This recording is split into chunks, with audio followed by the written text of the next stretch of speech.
The people have taken to the streets against a fascist president in a democracy to stop him from suspending martial law and all political activities, and the Congress has followed suit. Sound familiar? Should happen here, could happen here. I'm talking about South Korea as a role model and a blueprint for America, if you can believe it.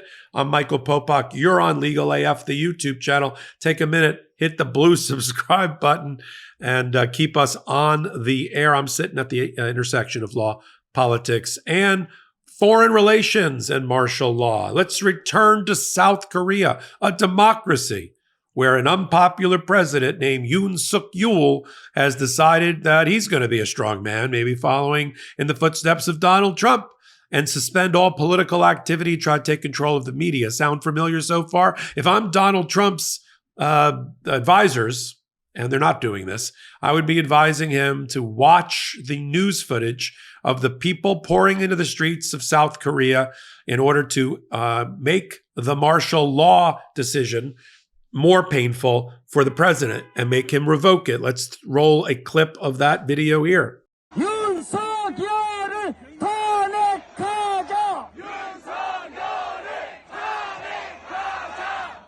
Now, I never thought I would say that we should be following South Korea's democracy model.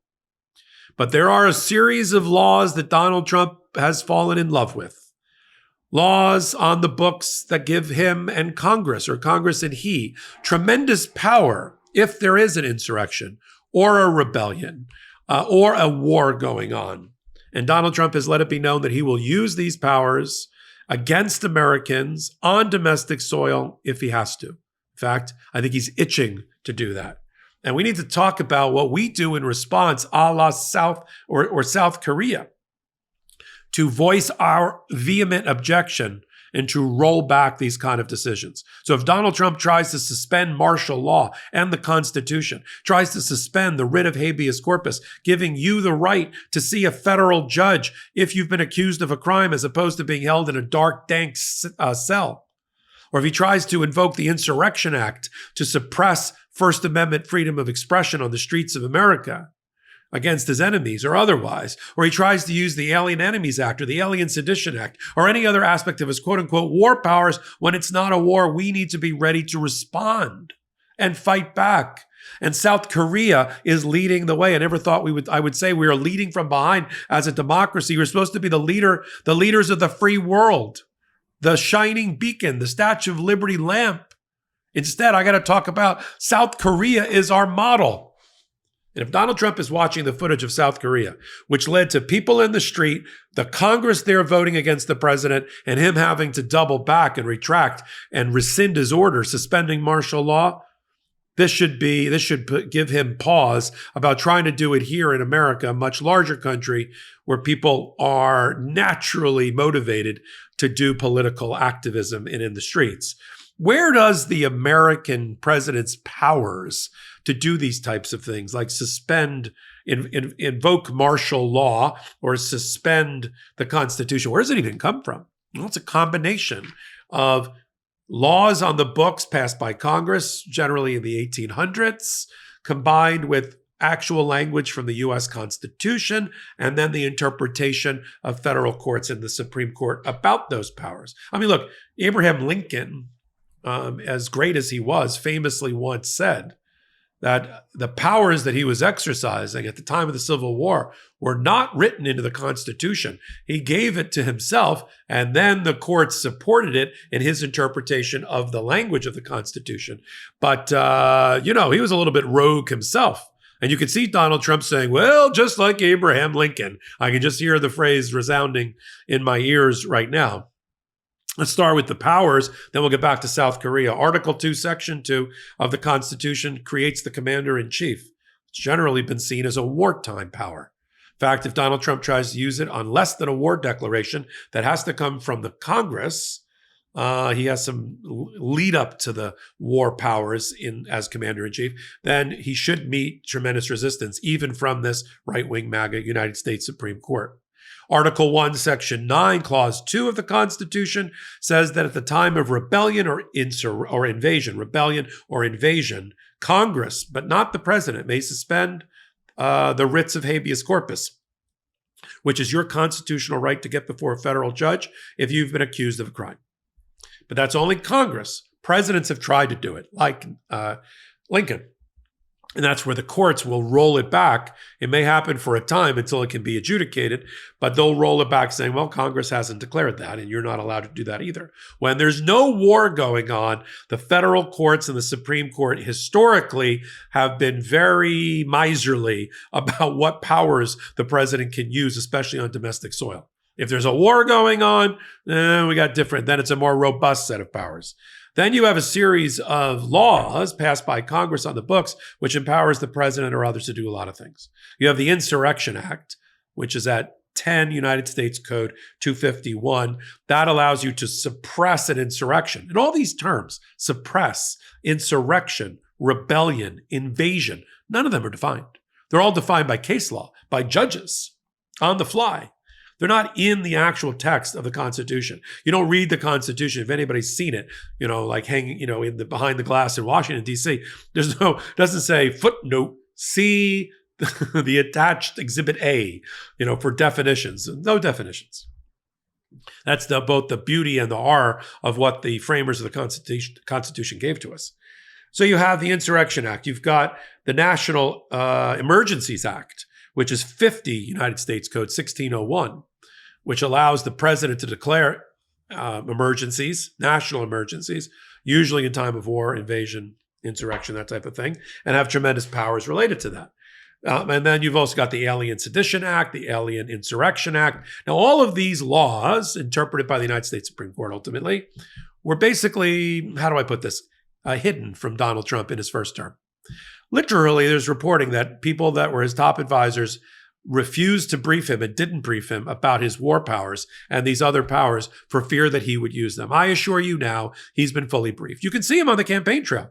He was spouting out, Insurrection Act for Dummies, on cards written for him or in his teleprompter.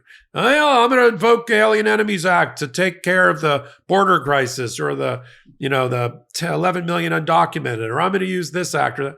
I said, Stephen Miller and others have been briefing this guy and gave him the binder that we've been hiding. So he knows them. He knows these, which means we got to hope that the federal courts, the United States Supreme Court, provides a firewall against the worst instincts of Donald Trump and those around him. My confidence level at the Supreme Court is limited. I think, though, and this is my gut feeling from practicing in these areas, that even the United States Supreme Court would find 5 votes to stop an out-of-control president who was artificially declaring a rebellion, an invasion, an insurrection, or a war, and therefore limit the powers that he would have, shrink the powers that he would have under these quote-unquote war powers. But we got to be prepared to take to the streets like South Korea. We got to be prepared to take to the streets like South Korea and get on the phone and the email and social media communication with our Congress people. Because we got to rely on Congress to help roll back in the separation of powers and the alleged equipoise and equal balance between the 3 co-equal branches of government, which was completely blown apart by the United States Supreme Court with its immunity decision, now placing the presidency well above and hovering over the other 2 branches of government, which seem to sit on his lap based on how it's been restructured by Chief Justice Roberts in the immunity decision. And so we have to, however, take to the streets, figuratively and literally, in order to get change to happen. We have to be prepared. I don't want to do this hot take like the day we need it. Do you understand? Like then it's probably too late. I may not be on the air the day we need it. So I want to do this. You can put this in your own personal time capsule and break in time of emergency. Break the glass in time of emergency and play this video. Take to the streets.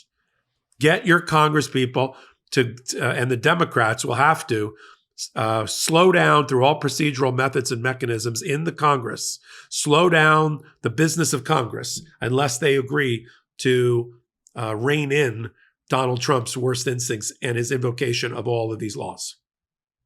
I don't care if they have to suspend the budget. I don't care if they have to filibuster. I don't care if they have to stand on their feet, a week straight. And with an IV in one hand, IV in one arm and a B12 shot in the other, they got to do it. And we got to take to the streets to support them, to ensure that we emulate, I never thought I'd have to say this, emulate South Korea. But they are leading in how you fight against, in a democracy, how you fight against an out-of-control president who tries to invoke war powers and the suspension of martial law. And you have to make him pay a political price, and they have. I'll continue to follow it here, because what happens around the world often provides a model for what happens here at home. Right? Mark Twain once famously said, history doesn't repeat, but it does often rhyme. And so it may not be exact what we could do here, but it's going to be pretty darn close as we try to protect our constitutional republic from Donald Trump and his fascist tendencies. I'm Michael Popok.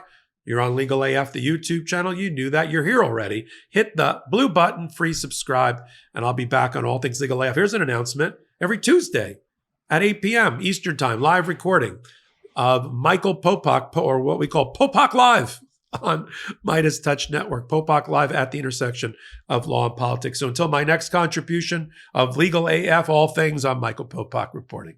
In collaboration with the Midas Touch Network, we just launched the Legal AF YouTube channel. Help us build this pro-democracy channel where I'll be curating the top stories at the intersection of law and politics. Go to YouTube now and free subscribe at Legal AF MTN. That's at Legal AF MTN.